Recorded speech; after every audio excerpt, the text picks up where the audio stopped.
Chapter 6. The Battle Begun by Victor Hugo from the book Les Miserables. Cosette in her shadow, like Marius in his, was all ready to take fire.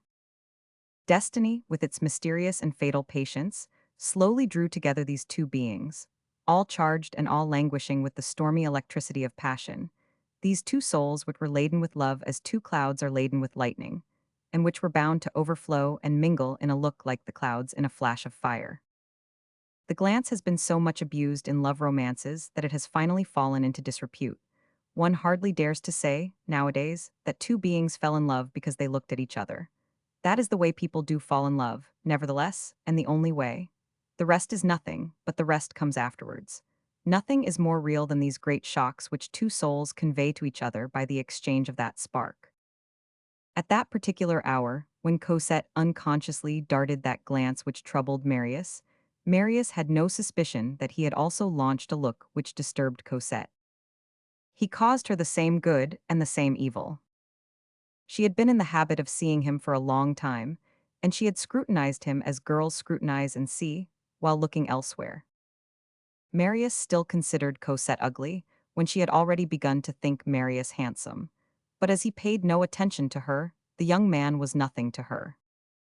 Still, she could not refrain from saying to herself that he had beautiful hair, beautiful eyes, handsome teeth, a charming tone of voice when she heard him conversing with his comrades, that he held himself badly when he walked, if you like, but with a grace that was all his own, that he did not appear to be at all stupid, that his whole person was noble, gentle, simple, proud, and that, in short, though he seemed to be poor, yet his air was fine.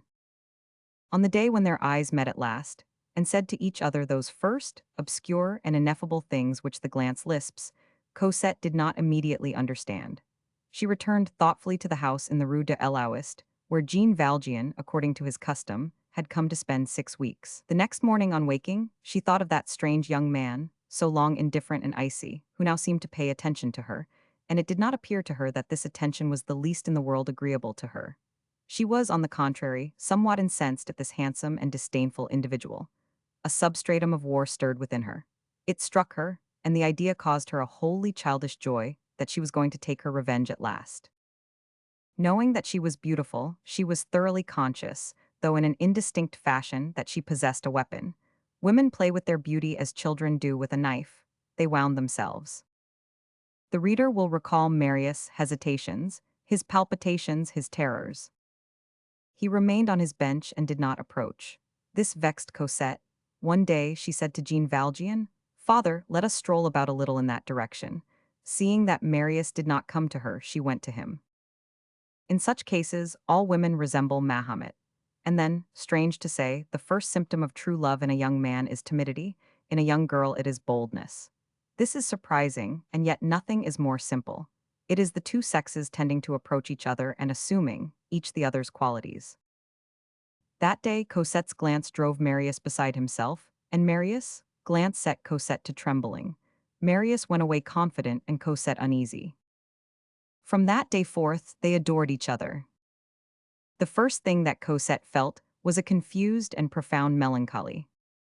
It seemed to her that her soul had become black since the day before. She no longer recognized it. The whiteness of soul in young girls, which is composed of coldness and gaiety, resembles snow. It melts in love, which is its sun.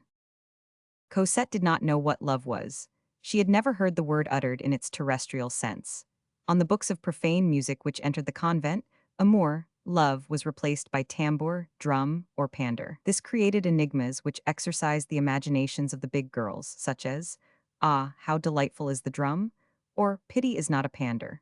But Cosette had left the convent too early to have occupied herself much with the drum. Therefore, she did not know what name to give to what she now felt. Is anyone the less ill because one does not know the name of one's malady? She loved with all the more passion because she loved ignorantly. She did not know whether it was a good thing or a bad thing, useful or dangerous, eternal or temporary, allowable or prohibited. She loved. She would have been greatly astonished had anyone said to her, "You do not sleep, but that is forbidden. You do not eat? Why, that is very bad. You have oppressions and palpitations of the heart. That must not be. You blush and turn pale when a certain being clad in black appears at the end of a certain green walk. But that is abominable." She would not have understood, and she would have replied, "What fault is there of mine in a matter in which I have no power and of which I know nothing?" It turned out that the love which presented itself was exactly suited to the state of her soul. It was a sort of admiration at a distance, a mute contemplation, the deification of a stranger. It was the apparition of youth to youth. The dream of nights become a reality yet remaining a dream, the longed-for phantom realized and made flesh at last, but having as yet neither name, nor fault, nor spot, nor exigence, nor defect. In a word, the distant lover who lingered in the ideal, a chimera with a form. Any nearer and more palpable meeting would have alarmed Cosette at this first stage, when she was still half immersed in the exaggerated mists of the cloister. She had all the fears of children and all the fears of nuns combined. The spirit of the convent, with which she had been permeated for the space of 5 years, was still in the process of slow evaporation from her person, and made everything tremble around her. In this situation he was not a lover, he was not even an admirer, he was a vision. She set herself to adoring Marius as something charming, luminous, and impossible. As extreme innocence borders on extreme coquetry, she smiled at him with all frankness. Every day, she looked forward to the hour for their walk with impatience. She found Marius there. She felt herself unspeakably happy, and thought in all sincerity that she was expressing her whole thought when she said to Jean Valjean, "What a delicious garden that Luxembourg is!" Marius and Cosette were in the dark as to one another. They did not address each other, they did not salute each other, they did not know each other, they saw each other, and like stars of heaven which are separated by millions of leagues, they lived by gazing at each other.